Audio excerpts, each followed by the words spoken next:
आइए वही वाला क्वेश्चन करते हैं जहाँ से हमारी वीडियो बीच में रह गई थी। कांच बालू हरियाणा के किस जिले में पाया जाता है? ऑप्शन है आपके पास गुड़गांव, महेंद्रगढ़, रोहतक या फिर हिसार। तो फ्रेंड्स, जो कांच बालू है वो हरियाणा के गुरुग्राम जिले में ज़्यादातर पाया जाता है। गुरुग्राम जिले में कांच बालू मोस्टली जो पाया जाता है, और वहाँ के गुरुग्राम के ही बदरपुर में कार्टर पाया जाता है, और सिकंदरपुर में गुरुग्राम के चीनी मिट्टी पाई जाती है। गुरुग्राम में ही कांच बालू, कार्टर और चीनी मिट्टी ये तीनों ही पाए जाते हैं। बदरपुर में स्पेशली कार्टर और सिकंदरपुर में चीनी मिट्टी पाई जाती है। नेक्स्ट क्वेश्चन देखिए हमारा, Lala Lajpat Rai university of veterinary एवं एनिमल साइंस के लिए जो बनी है नए परिसर की स्थापना हरियाणा के किस शहर में की गई है? तो दोस्तों, LPU लाला लाजपत राय यूनिवर्सिटी जिसको बोला जाता है वेटरनरी एवं एनिमल साइंस की जो यूनिवर्सिटी है वो कहाँ स्थापित की गई है? ऑप्शन है आपके पास करनाल, जींद, हिसार या फिर यमुनानगर। तो वो फ्रेंड्स हिसार जिले में बनाई गई है, जो ऑप्शन सी है। हिसार जिले के अंदर लाला लाजपत राय यूनिवर्सिटी बनाई गई है, क्योंकि हिसार जिला ही लाला लाजपत राय के सामाजिक और राजनीतिक कार्य का बहुत बड़ा क्षेत्र या हिस्सा रहा है। 1887 के अंदर यहाँ कांग्रेस की पहली शाखा को ओपन की गई थी, और 2010 के अंदर फ्रेंड्स यहाँ से लाला लाजपत राय पशु चिकित्सा विश्वविद्यालय की स्थापना की गई है। क्या नाम है? 2010 में लाला लाजपत राय पशु चिकित्सा एवं विश्वविद्यालय की स्थापना की गई है। बहुत बार आपसे पूछा जाता है लाला लाजपत राय के क्रम क्षेत्र कौन सा जिला है? तो वो हिसार जिला ही है। नेक्स्ट क्वेश्चन देखिए आपका, हरियाणा के किन शहरों में नवोदय विद्यालय स्थित है? तो फ्रेंड्स, हरियाणा के 3 यहाँ पर नाम दिए हैं। एक है रेवाड़ी का निचाना गांव, दूसरा है रोहतक का घुसकाणी गांव, और तीसरा है सिरसा का ओढ़ा गांव। इसको ओढ़ान बोला जाता है, या फिर इन तीनों में ही। तो फ्रेंड्स, रेवाड़ी के निचाना गांव में भी जवाहर नवोदय विद्यालय है। रोहतक के घुसकाणी में भी है, जिसको हरियाणवी के अंदर घुसकाणी गांव बोला जाता है। सिरसा के ओढ़ा के अंदर भी वहां पर नवोदय विद्यालय है। तो इसका राइट आंसर होगा ऑप्शन डी, उपर्युक्त सभी में। नेक्स्ट क्वेश्चन देखिए हमारा, हरियाणा राज्य के पूर्व में क्या स्थित है? कौन सा राज्य हरियाणा के पूर्व में स्थित है? ऑप्शन आपके पास राजस्थान, जम्मू एवं कश्मीर, गुजरात एवं उत्तर प्रदेश। तो ना ही तो हरियाणा की गुजरात से कहीं पर सीमा लगती है, और ना ही जम्मू कश्मीर से हमारी सीमा लगती है। उस अकॉर्डिंग हमारे पास 2 ही ऑप्शन है, एक है राजस्थान और दूसरा है उत्तर प्रदेश। तो दोस्तों, हरियाणा राज्य के पूर्व में हमारे उत्तर प्रदेश स्थित है। बहुत बार पूछा जाता है हरियाणा राज्य की पूर्वी सीमा पर कौन सी नदी बहती है? तो वो यमुना नदी बहती है, जो हरियाणा और उत्तर प्रदेश के बीच 320 किलोमीटर की सीमा बनाती है। पूछा जाता है ना, हरियाणा की पूर्वी सीमा पर कौन सी नदी है? यमुना नदी है। हरियाणा के पूर्व में उत्तर प्रदेश है, और वही यमुना नदी हरियाणा और उत्तर प्रदेश के बीच में 320 किलोमीटर की सीमा बनाती है। हरियाणा के 7 जिले हैं जो उत्तर प्रदेश के साथ लगते हैं: पलवल, मेवात, फरीदाबाद, सोनीपत, पानीपत, करनाल और यमुनानगर। 7 जिले हैं। देखो फिर से बताती हूँ, पलवल, मेवात, फरीदाबाद, सोनीपत, पानीपत, करनाल और यमुनानगर की जिला सीमा है वो उत्तर प्रदेश से लगती है, और हमारा अकेला यमुनानगर ऐसा जिला है जिसकी सीमा उत्तराखंड से भी लगती है। नेक्स्ट क्वेश्चन देखिए, हरियाणा के सुल्तानपुर पक्षी विहार की खोज किसने की थी?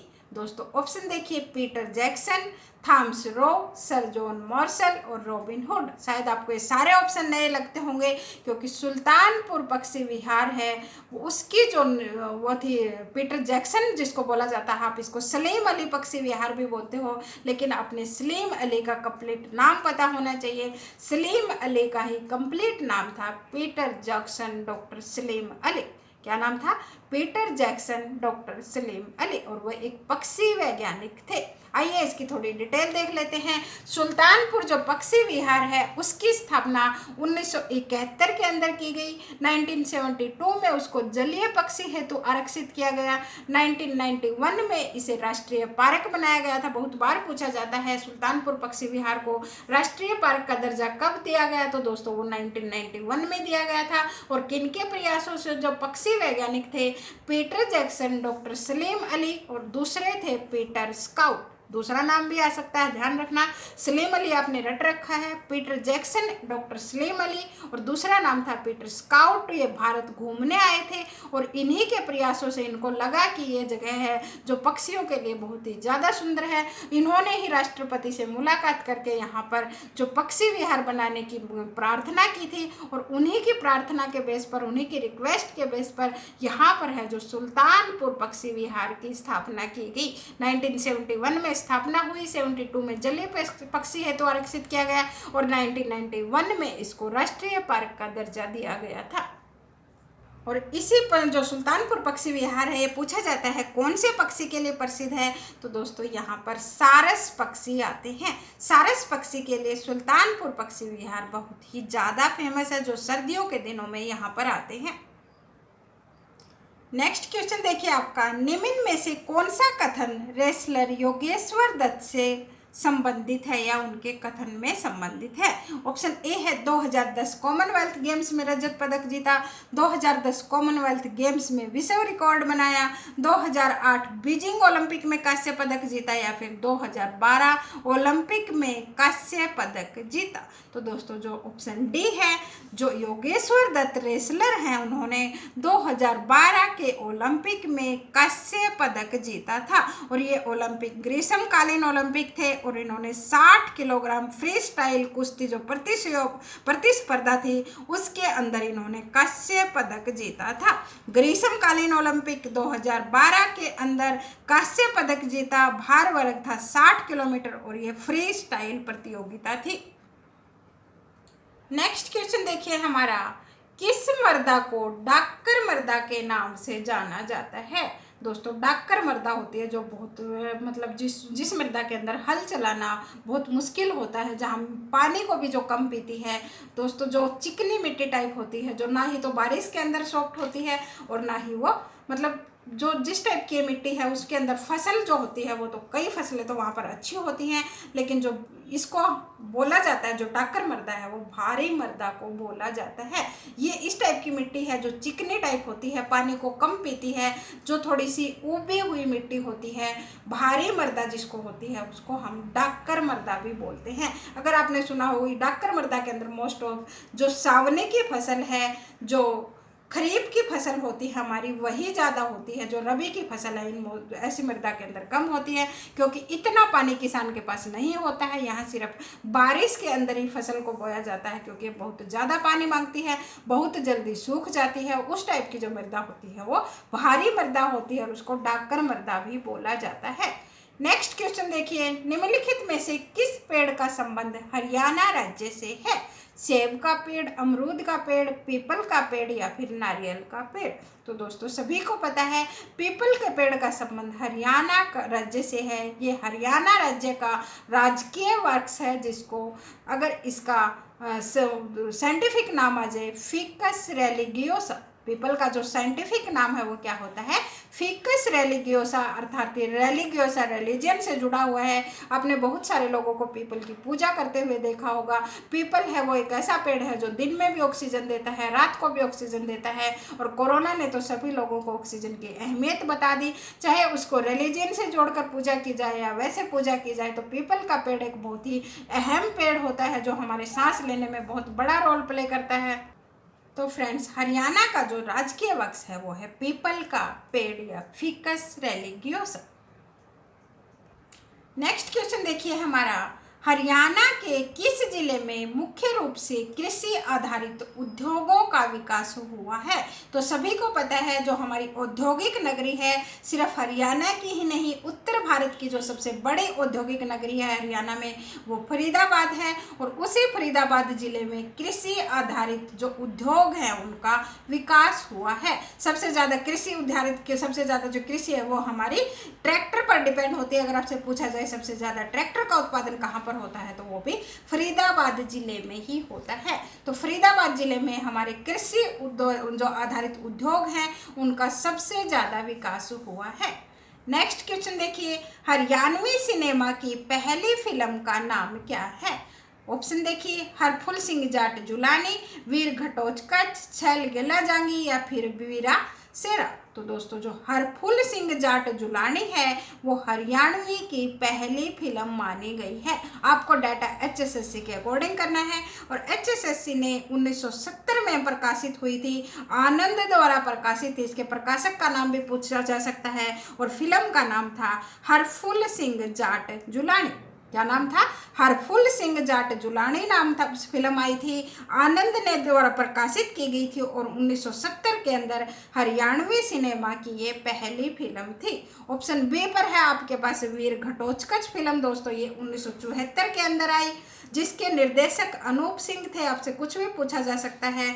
और जो घटोत्कच फिल्म थी ये 1974 के अंदर आई थी। अगली फिल्म थी आपकी छैल गेला जांगी। दोस्तों वो फिल्म आई थी आपकी 1985 के अंदर। छैल गेला जांगी कब आई थी?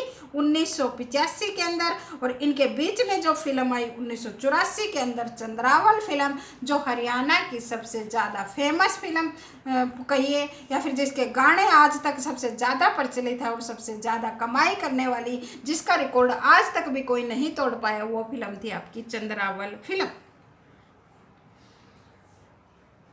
और एक आपसे इसमें फिल्म पूछी जाती है जिसने हरियाणवी राष्ट्रीय फिल्म पुरस्कार जीतने वाली कोई पहली फिल्म थी, तो दोस्तों वो लाडो फिल्म थी जो 2000 के अंदर आई थी। 47वां राष्ट्रीय फिल्म पुरस्कार था जिसने हरियाणवी फिल्म लाडो को पुरस्कार मिला था।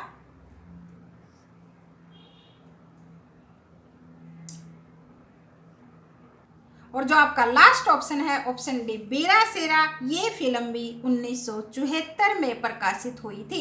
आपको ऑप्शन दिए हैं, जरूरी नहीं आपसे दोबारा हरफुल सिंह जाट जुलानी पूछा जाए, आपसे दूसरे भी पूछे जा सकते हैं। एक बार फिर से देख लीजिए, हरफुल सिंह जाट जुलानी 1970 के अंदर प्रकाशित हुई, आनंद इसके प्रकाशक थे। जो वीरा सेरा फिल्म थी, लास्ट ऑप्शन है, वो 1974 के अंदर प्रकाशित हुई। वीर घटोत्कच जो फिल्म थी वो भी 1974 में ही प्रकाशित हुई। बहुरानी फिल्म भी एक बहुत ज़्यादा पूछी जाती है, वो 1983 के अंदर आई थी। उसके जस्ट नेक्स्ट ईयर आई जो हरियाणवी सिनेमा की सुप्रसिद्ध, जो इसने आज तक रिकॉर्ड जिसका नहीं तोड़ पाए, जिसके गाने आज भी उतने ही ज़्यादा प्रसिद्ध है, वो चंद्रावल फिल्म 1984 में आई। और जो छैल गेला जांगी फिल्म वो 1985 के अंदर आई थी। और राष्ट्रीय पुरस्कार जीतने वाली हरियाणा की पहली फिल्म थी लाडो, जिसने 47वें राष्ट्रीय फिल्म पुरस्कार के अंदर पुरस्कार जीता था। और एक और फिल्म है जिसको 62वें राष्ट्रीय फिल्म पुरस्कारों में पुरस्कार मिला, वो फिल्म थी पगड़ी द ऑनर। नेक्स्ट क्वेश्चन देखिए आपका, हरियाणा में हिंदी के बाद द्वितीय भाषा के रूप में किस भाषा को अपनाया गया है? ऑप्शन ए अंग्रेजी, हरियाणवी, पंजाबी या फिर खड़ी बोली। तो दोस्तों हरियाणा के अंदर वर्तमान की बात की जाए, पहला तो आपको अपनी पहली बात राजकीय भाषा पता होना चाहिए। आपसे पूछा जाता है हरियाणा की जो राजकीय भाषा है वो हिंदी है। जो खड़ी बोली का शुद्ध रूप होता है, हरियाणवी का जो शुद्ध रूप है, हिंदी का ही बिगड़ा हुआ रूप हम हरियाणवी बोलते हैं। हरियाणा की राजकीय भाषा हिंदी है। उसके बाद आता है द्वितीय भाषा का नंबर, तो वर्तमान के अंदर हरियाणा की द्वितीय भाषा पंजाबी है, लेकिन कुछ समय के लिए नहीं, बहुत लंबे समय तक 1966 में जब हरियाणा आज़ाद हुआ तब हमारी कोई द्वितीय भाषा नहीं रखी गई थी।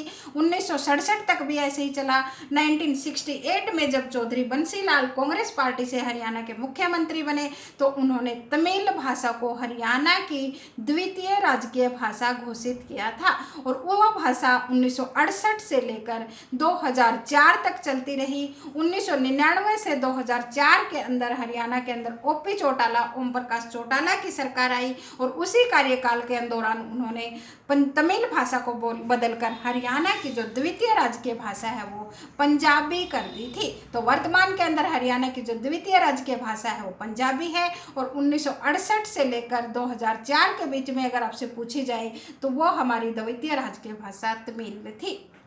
नेक्स्ट क्वेश्चन देखिए, बॉक्सिंग का पावर हाउस हरियाणा के किस नगर को जाना जाता है या कहा जाता है? ऑप्शन देखिए आपके पास, ऑप्शन है सोनीपत, सिरसा, रोहतक और भिवानी। तो दोस्तों आप सभी को पता है भिवानी को बॉक्सिंग के पावर हाउस के तौर पर जाना जाता है और हरियाणा का आपसे राजकीय खेल पूछा जाए तो वो कुश्ती है। आइए भिवानी बॉक्सिंग क्लब की थोड़ी सी डिटेल देख लीजिए।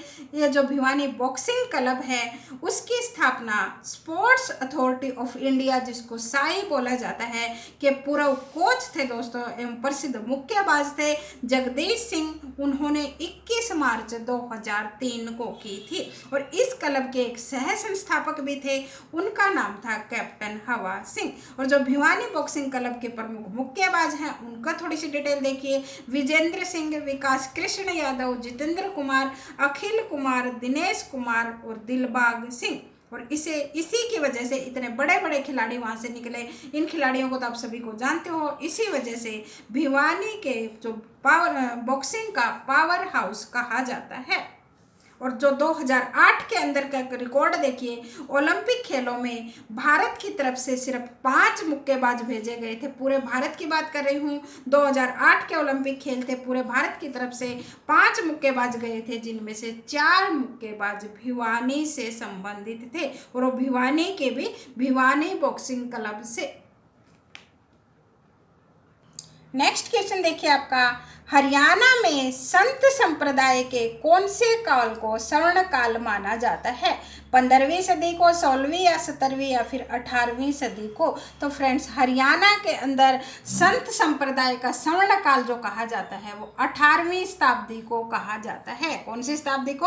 18वीं शताब्दी को हरियाणा का जो संत संप्रदाय है उनका स्वर्ण काल कहा जाता है। नेक्स्ट क्वेश्चन देखिए आपका, जनसंख्या की दृष्टि से हरियाणा राज्य का सबसे बड़ा शहर कौन सा है? तो दोस्तों जनसंख्या की दृष्टि से आप सभी को पता है हरियाणा का क्षेत्रफल के अकॉर्डिंग जो सबसे छोटा शहर है वही जनसंख्या की दृष्टि से हरियाणा का सबसे बड़ा शहर है और वो शहर है हमारा फरीदाबाद, जिसका क्षेत्रफल है मात्र 741 वर्ग किलोमीटर। लेकिन वहाँ की जनसंख्या 2011 की जनगणना के अनुसार है 18,09,733। तो अगर क्षेत्रफल के अकॉर्डिंग पूछा जाए तो हरियाणा का सबसे छोटा शहर है और जनसंख्या के अकॉर्डिंग पूछा जाए तो फरीदाबाद हरियाणा का सबसे बड़ा शहर है। नेक्स्ट क्वेश्चन देखिए आपका, हरियाणा की टांगरी नदी का उद्गम स्थल कहाँ पर है? सबसे पहले तो आपको पता होना चाहिए टांगरी नदी कहाँ से निकलती है दोस्तों। तो सॉरी, यही तो इसमें पूछा गया है। टांगरी नदी का जो उद्गम स्थल है वो मोरनी की पहाड़ियाँ हैं। कहाँ पर है टांगरी नदी का उद्गम स्थल? मोरनी की पहाड़ियाँ। या बहुत बार पूछा जाता है हरियाणा के पूर्व से कौन सी नदी निकलती है, तो उनके अंदर भी टांगरी नदी का नंबर आता है। तो टांगरी नदी का उद्गम स्थल है मोरनी की पहाड़ियाँ। टांगरी नदी का दूसरा पूछा जाए तो दोस्तों टांगरी नदी है जो है मारकंडा नदी की प्रमुख सहायक नदी है। कौन सी नदी की?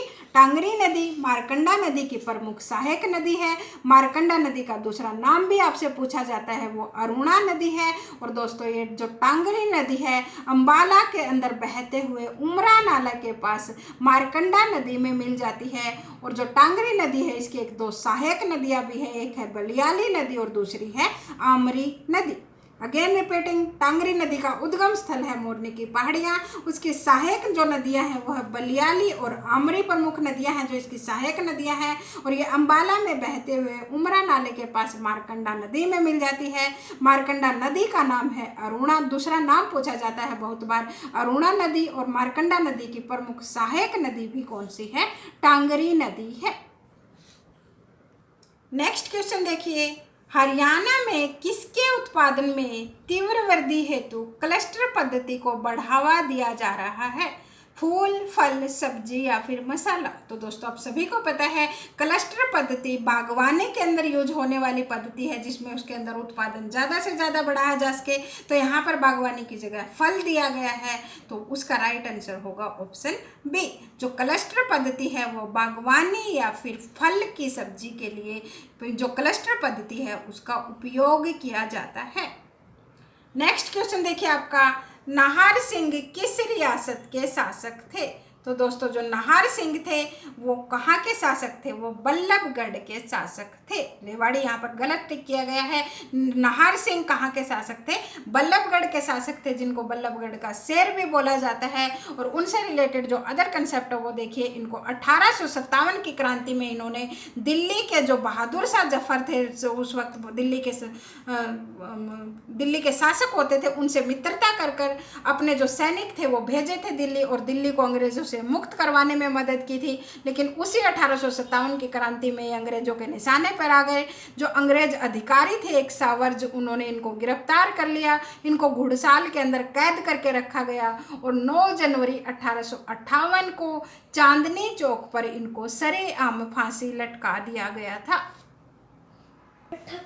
नेक्स्ट क्वेश्चन है हमारा, फुलकारी का क्या अर्थ है? ऑप्शन ए, हरियाणा के बड़े गांव में बड़े बाग, मर्दांड की कला, भवनों पर फूलों की अभिकल्पना या फिर शाल बनाने की कला। तो सभी को पता है फुलकारी का अर्थ हरियाणा में शाल बनाने की कला को कहा जाता है। क्या है फुलकारी? किसको कहा जाता है? शाल बनाने की कला होती है।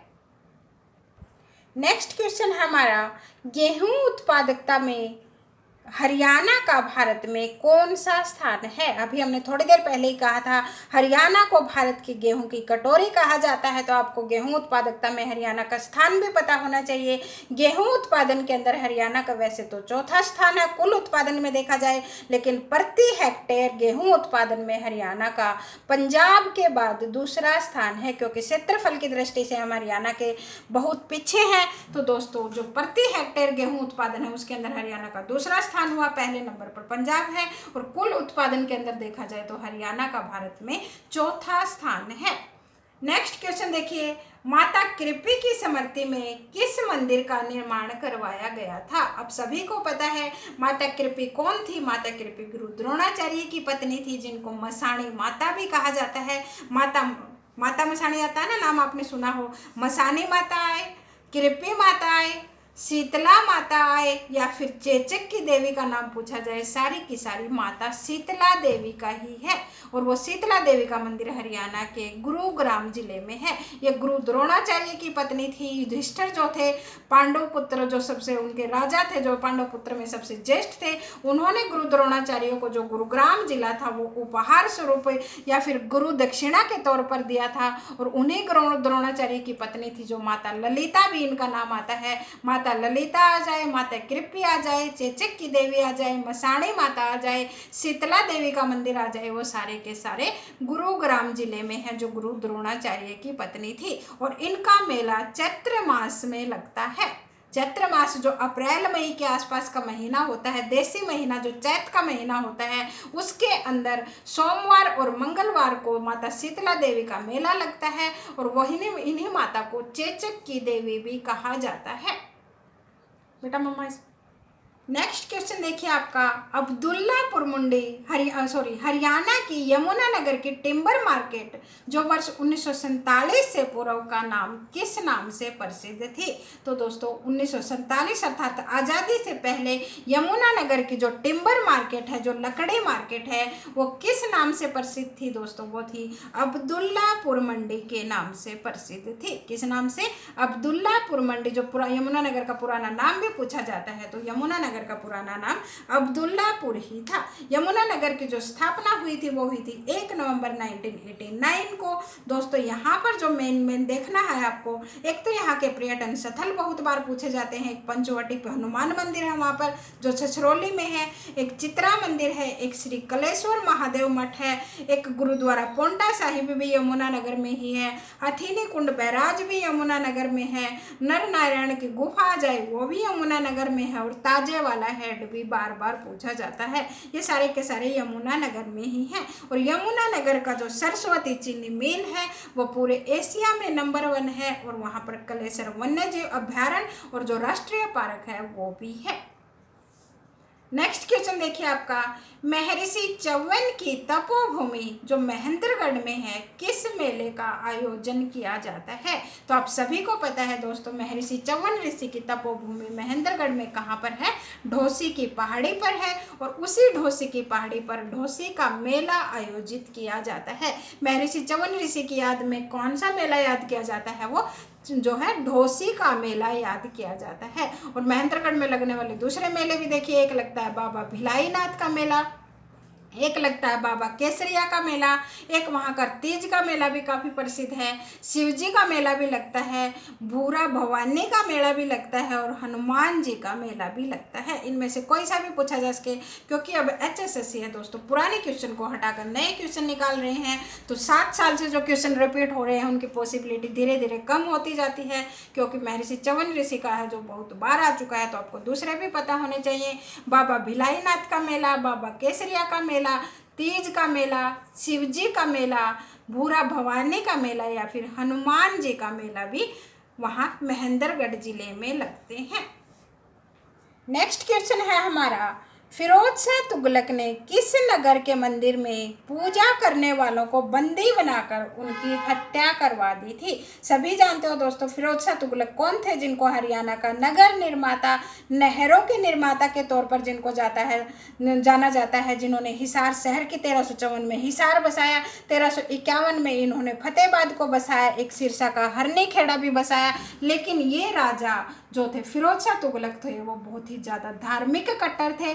हिंदुओं को ये सरेआम हत्या करवा देते थे और इन्हीं की धार्मिक कट्टरता की वजह से इन्होंने बहुत सारे मेवाती जो थे, जो सरदार थे मेवात के, और बहुत सारे दूसरी जो कौम थी उनको इन्होंने मुसलमान बना दिया था ज़बरदस्ती। जो इनके कहने में नहीं चलते थे उनकी हत्या करवा दी जाती थी, जिनको जान बचानी थी उनको मुसलमान बनना पड़ता था। और इसी धार्मिक कट्टरता की वजह से इन्होंने गोहाना के मंदिर में पूजा करने वालों को बंदी बनाकर उनकी हत्या करवा दी थी। आप उसे एग्जाम में पूछा जाता है गोहाना का विद्रोह किसके शासनकाल में हुआ था? दोस्तों वो फिरोज शाह तुगलक के शासनकाल में ही हुआ था, क्योंकि वो मंदिर में पूजा करने वालों को बंदी बनाकर उनकी हत्या कर देते थे। और इसी की वजह से गोहाना के अंदर उनके खिलाफ विद्रोह हो गया था, क्योंकि वो बहुत ही ज़्यादा धार्मिक कट्टर थे। अगेन रिपीटिंग, फिरोज शाह तुगलक नगरों का निर्माता आए, शहरों का निर्माता आए या फिर नहरों का निर्माता आए तो फिरोज शाह तुगलक थे, लेकिन वो बहुत ज़्यादा धार्मिक कट्टर थे। इन्होंने मेवात के बहुत सारे लोगों को मुसलमान बनवा दिया था, जो मुसलमान नहीं बनते थे उनकी हत्या करवा दी जाती थी। और इसी वजह से इन्होंने जो गोहाना के मंदिर में पूजा करने वालों को बंदी बना लिया और उनकी हत्या करवा दी। और इसी वजह से इनके शासनकाल में फिरोज शाह तुगलक के खिलाफ जो है गोहाना का विद्रोह हुआ था। नेक्स्ट क्वेश्चन देखिए, तैमूर ने हरियाणा के कौन से शहरों पर आक्रमण किया था? तैमूर लंग को तो आप जानते होंगे, इनको तैमूर लंग कहा जाता है कि ये एक पैर से लंगड़े थे, इसलिए इनको लंग बोला जाता है, तैमूर लंग। इन्होंने हरियाणा के अंदर दोस्तों सिरसा की साइड से एंटर किया। सिरसा आए, जैसे ये राजस्थान की साइड से आए थे, सिरसा आए, फतेहाबाद आए, हिसार आए, तो इन्होंने हर शहर के ऊपर आक्रमण किया था। और ऐसे करते करते ये दिल्ली की साइड निकल गए थे और उन्होंने लाखों हिंदुओं को मार गिराया था। तो तैमूर लंग ने हरियाणा के फतेहाबाद, सिरसा और हिसार तीनों ही शहरों पर आक्रमण किया था। और यह आक्रमण हुआ था 1398 में। कब हुआ था? डेट भी बहुत बार पूछी जाती है। तैमूर लंग ने हरियाणा पर आक्रमण 1398 में किया था और उन्होंने सिरसा, फतेहाबाद, हिसार तीनों ही शहरों पर आक्रमण किया था। और ऐसे आक्रमण करते करते वो दिल्ली की तरफ निकल गए थे। नेक्स्ट क्वेश्चन है हमारा, हरियाणा के प्रथम राज्यपाल कौन थे? तो दोस्तों हरियाणा के जो प्रथम राज्यपाल थे आप बहुत बार पढ़ चुके हो, लेकिन उनसे अदर रिलेटेड डिटेल भी आपको पता होनी चाहिए। हरियाणा के प्रथम राज्यपाल धर्मवीर थे।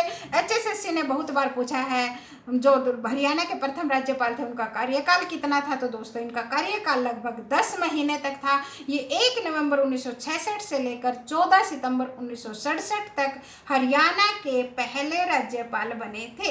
इसके बाद जो राज्यपाल बने वो बने BN चक्रवर्ती, जो हरियाणा के के अंदर सबसे लंबे समय तक रहने वाले, कार्यकाल में रहने वाले जो राज्यपाल थे वो भी कहा जाता है। वो बने थे जैसे ही 14 सितंबर को इनका कार्यकाल खत्म हुआ धर्मवीर का, तो 15 सितंबर 1967 से लेकर 26 मार्च 1976 तक 67 का उल्टा हो गया है दोस्तों, ध्यान रखना। आगे 76 है, इधर 67 है। करीब करीब 10 साल के आसपास इनका टाइम रहा है। 15 मार्च 1967 से लेकर 26 मार्च 1976 तक जो हरियाणा के राज्यपाल रहे वो थे BN चक्रवर्ती। BN चक्रवर्ती हरियाणा के दूसरे नंबर के राज्यपाल थे और इनका कार्यकाल जो है राज्यपाल के तौर पर हरियाणा के अंदर सबसे लंबा कार्यकाल था। तीसरे नंबर पर बने थे RS नरूला, जो हरियाणा के तीसरे नंबर के राज्यपाल थे। और चौथे नंबर पर बने थे धनिक लाल मंडल, जो 1990 से लेकर 95 तक हरियाणा के राज्यपाल रहे थे।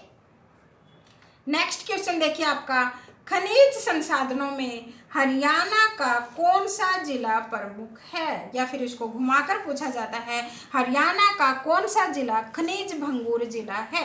तो दोस्तों हरियाणा का महेंद्रगढ़ जिला हरियाणा के अंदर खनिज प्रचुरता के लिए जाना जाता है। मोस्ट ऑफ जो खनिज पदार्थ है हरियाणा के वो महेंद्रगढ़ में ही पाए जाते हैं। हरियाणा का ये राजस्थान से लगता हुआ जिला है, जो सरसों उत्पादन में भी हरियाणा के अंदर नंबर 1 है और खनिज उत्पादन में भी हरियाणा में नंबर 1 है। खनिज प्रचुरता पूछी जाए, खनिज भंगुरता पूछी जाए, वो हरियाणा के महेंद्रगढ़ जिले में ही मिलते हैं।